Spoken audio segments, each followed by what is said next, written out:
یہ اللہ سبحانہ کی کتاب رحمت للعالمین محمد مصطفیٰ صلی اللہ علیہ وسلم لائے تھے، جس میں سب کے سب انسان برابر ہیں، صرف مرد ہی انسان نہیں، عورت بھی انسان ہے۔ قرآن نے سب سے پہلے اس عام تصور کی تردید کی کہ خدا نے پہلے آدم مرد کو پیدا کیا، پھر اس کی پسری سے عورت حوا کو نکالا۔ قرآن نے آدم کو نوع انسانی کے نمائندے کی حیثیت سے پیش کیا ہے۔ نظریہ ارتقاء کی روح سے زندگی کی ابتدا ایک خلیہ حیات سے ہوتی ہے جو آگے چل کر دو حصوں میں تقسیم ہو جاتا ہے، ایک اوویم مادہ کا خلیہ، دوسرے سپرمیٹوزون نر کا خلیہ۔ قرآن کہتا ہے الذی خلقکم من نفس واحدہ، اللہ وہ ہے جن نے تمہیں ایک جرثومہ حیات سے پیدا کیا، خلقکم منہا زوجہا، اور اس جرثومہ حیات سے اس کا جوڑا بنایا، یعنی وہ جرثومہ حیات دو حصوں میں تقسیم ہوا، پھر ان دونوں خلیوں کے امتزاج سے مردوں اور عورتوں کی بڑی تعداد دنیا میں پھیل گئی۔ قرآن کی روح سے مرد اور عورت دونوں کا سرچشمہ حیات مسلمانوں ایک ہے۔ قرآن کی روح سے مرد اور عورت میں پیدائش کے اعتبار سے ایک کو دوسرے پر کوئی سبقت اور فضیلت حاصل نہیں، دونوں کا سرچشمہ حیات ایک ہے، دونوں ایک ہی اصل کی دو شاخیں ہیں۔ قرآن نے مرد کو عورت کی زوج اور عورت کو مرد کی زوج کہا ہے، یہ نہیں کہا کہ عورت مرد کی زوج ہے، بلکہ انسانوں کو مخاطب کر کے کہا کہ اس نے تم میں سے تمہارے لیے زوج بنا دیے، لیکن ہمارے ہاں صرف عورت کو مرد کی زوجہ کہتے ہیں، مرد کو عورت کا زوج نہیں کہتے۔ لیکن قرآن کریم میں عورت کو مرد کی زوج اور مرد کو عورت کا زوج کہا گیا ہے۔ زوج کہتے ہیں رفیق اور ساتھی کو، یعنی مرد اور عورت ایک دوسرے کے رفیق اور ساتھی ہیں، ایسے ساتھی کہ ان میں ایک کی تکمیل دوسرے کے ذریعے ہوتی ہے، کمپلیمنٹری ٹو ایچ ادر۔ زوج کے اعتبار سے مرد کی تکمیل عورت سے، عورت کی تکمیل مرد سے ہوتی ہے، یہ ایک دوسرے کے زوج ہے، بلکہ یہاں تک کہہ دیا کہ تم ایک دوسرے میں سے ہو، اس لیے تم میں سے کوئی بھی اکیلا اور مکمل نہیں ہو سکتا۔ اس کے بعد قرآن نے اس عقیدہ کی تردید کی کہ جنت میں آدم کی لغزش کا موجب عورت ہوئی تھی، یعنی اس عقیدے کی قرآن تردید کرتا ہے کہ ابلیس نے عورت کو اپنے پھندے میں پھنسایا، پھر عورت نے آدم کو بہکایا، جس کی وجہ سے وہ گناہ کا مرتکب ہوا اور جنت سے نکلا، وغیرہ وغیرہ۔ قرآن کہتا ہے عورت اور مرد دونوں میں صحیح راستے پہ چلنے اور اس سے بہک جانے کا امکان یکساں طور پہ موجود ہے، یہ دونوں لغزش کر سکتے ہیں۔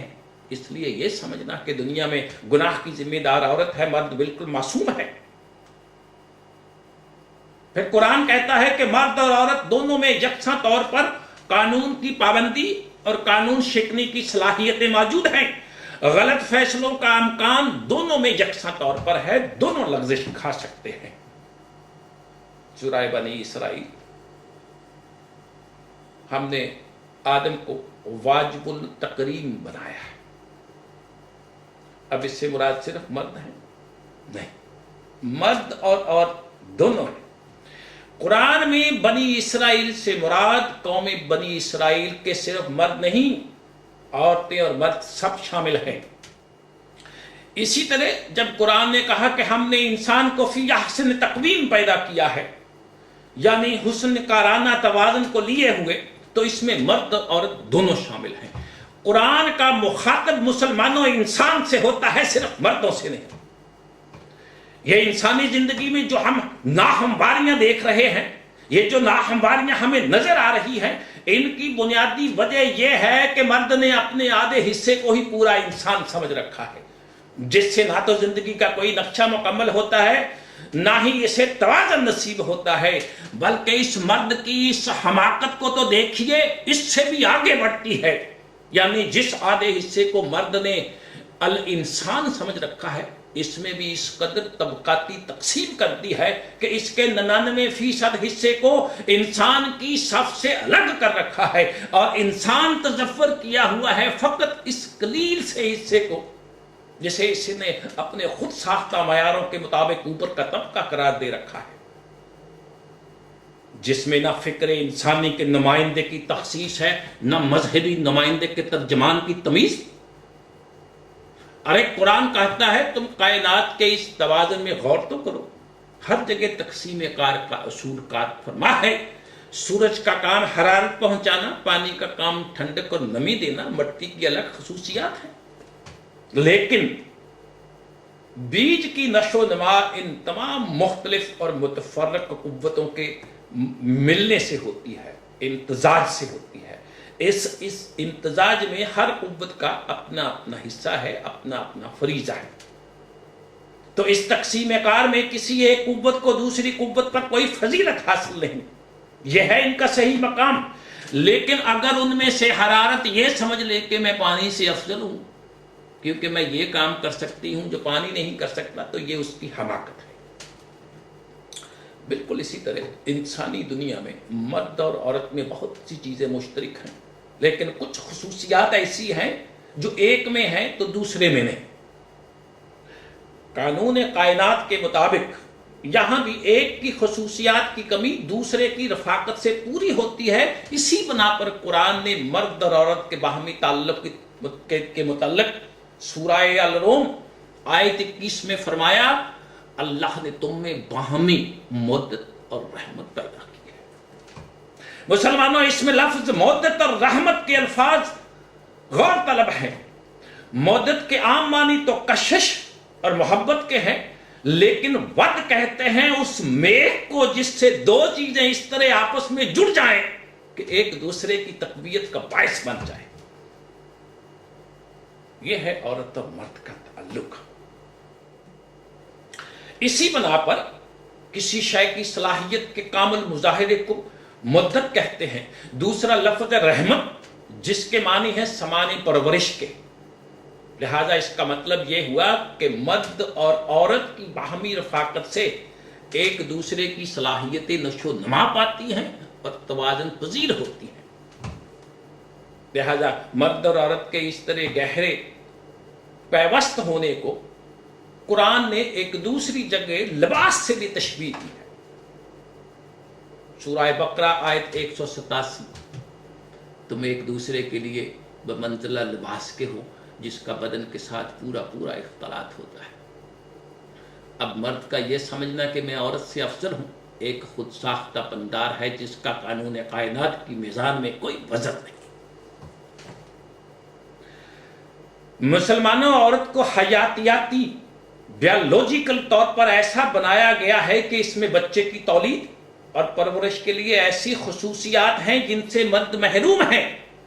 عورت کی یہ خصوصیت معاشرہ کی ایک بنیادی ضرورت اور مرد کی ایک بہت بڑی کمی کو پورا کرتی ہے۔ اس اعتبار سے عورت کا درجہ مرد سے فائز ہے، مرد سے کہیں زیادہ ہے، کیونکہ بچے کی تربیت ماں کی گود میں ہوتی ہے۔ جس قسم کی اس کی تربیت ہوگی اسی قسم کا وہ بچہ ہوگا، جس قسم کے قوم کے بچے ہوں گے اسی قسم کی وہ قوم ہوگی، جسے ہم معاشرہ کہتے ہیں۔ گھر کی پھیلی ہوئی شکل کا نام ہے۔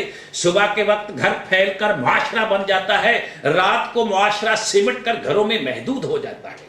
عربی زبان میں قوم کے لیے امت کا لفظ آتا ہے۔ امت کا لفظ سے بنا ہے جس کے معنی ماں ہے، اور قرآن کریم کی روح سے امت کی تخلیق اور تشکیل کی ذمہ داری ماں پر ہے۔ یہ عورت کی وہ خصوصیت ہے جس سے مرد محروم ہے۔ اب ذرا سوچیں، اس اعتبار سے عورت کتنی بڑی ذمہ داریوں کی حامل اور کتنے عظیم مقام کی مالک ہے، مگر جب اسی عورت کو مرد اپنے پاؤں کی جوتی کہے تو اس کے بچے اس کی کیا عزت کریں گے اور وہ بچے پھر کیا قوم بنیں گے۔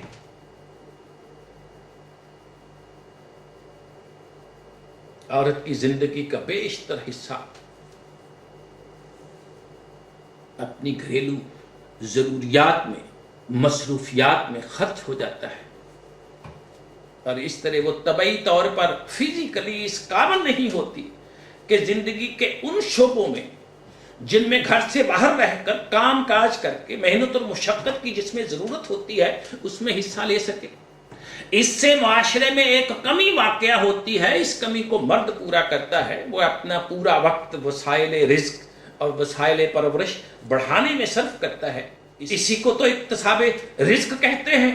ظاہر ہے یہ چیز مرد کے لیے عورت پر افضلیت کا موجب نہیں بن سکتی. عورت اس کی ایک کمی کو پورا کرتی ہے, یہ اس کی ایک کمی کو پورا کرتا ہے.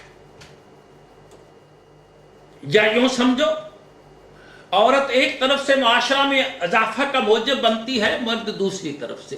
لیکن عورت تو مرد پر یہ احسان نہیں رکھتی کہ وہ ان فرائض کو سر انجام دیتی ہے جس کی سر انجام دہی مرد کے لیے بالکل ممکن نہیں.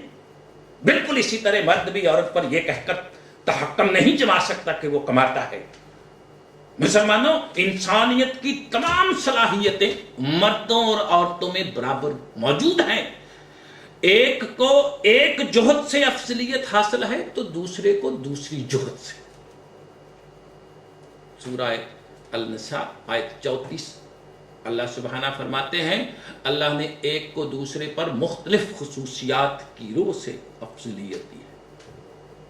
قرآن یہ کہتا ہے کہ یہ تمہارا خود ساختہ تصور ہے جس کی روح سے تم نے یہ سمجھ رکھا ہے کہ چونکہ مرد کماتا ہے اس کی کمائی عورتوں پر صرف ہوتی ہے اس لیے مرد کو عورت پر افضلیت حاصل ہے.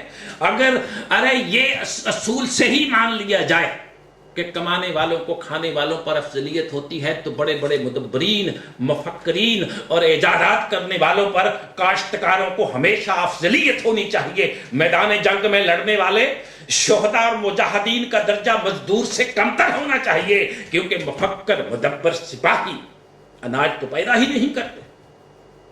مگر ایسا نہیں ہے. مسلمانوں, قرآن نے انسان ہونے کی جہد سے مردوں اور عورتوں کو کس طرح یکساں مقام پہ رکھا ہے. سورہ احزاب آیت 35 کھول کر دیکھیے.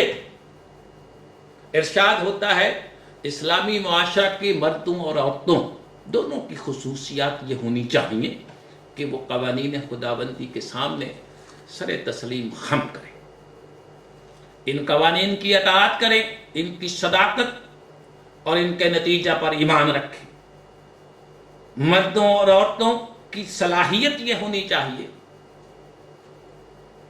کہ وہ اپنی صلاحیت کو وہاں خرچ کریں جہاں خرچ کرنے کا اللہ سبحانہ نے حکم دیا ہے. وہ دونوں وہ عہد جو انہوں نے اپنے خدا سے باندھا ہے اسے سچ کر کے دکھائیں. وہ دونوں مشکلات اور مصائب کے مقابلہ میں ثابت قدم اور مستقل مزاج رہیں. وہ دونوں نوع انسان کی خدمت کے لیے شاخ ثمردار کی طرح جھکے رہیں اور اپنی ہر متاع کو نظام خداوندی پر نچھاور کر دینے کے لیے تیار ہوں. پھر اللہ سبحانہ تعالیٰ آگے فرماتا ہے قوانین خداوندی نے جہاں جہاں سے رکنے کا حکم دیا ہے یہ دونوں وہاں سے رکے. ان پر جو پابندیاں عائد کی گئی ہیں ان کا پورا پورا خیال رکھیں. یہ دونوں اپنی عفت اور عصمت کی پوری پوری حفاظت کریں. غرض کے زندگی کے ہر قدم پر یہ دونوں قانون خداوندی کو اپنے سامنے رکھیں. یہ ہیں وہ ان المسلمین والمسلمات جنہیں خدا زندگی کی ہر تباہی سے محفوظ رکھے گا اور ان کے ہر عمل اور ہر سعی کا اجر عظیم دے گا. اس بات میں مردوں اور عورتوں میں کوئی فرق نہیں. سبحان اللہ.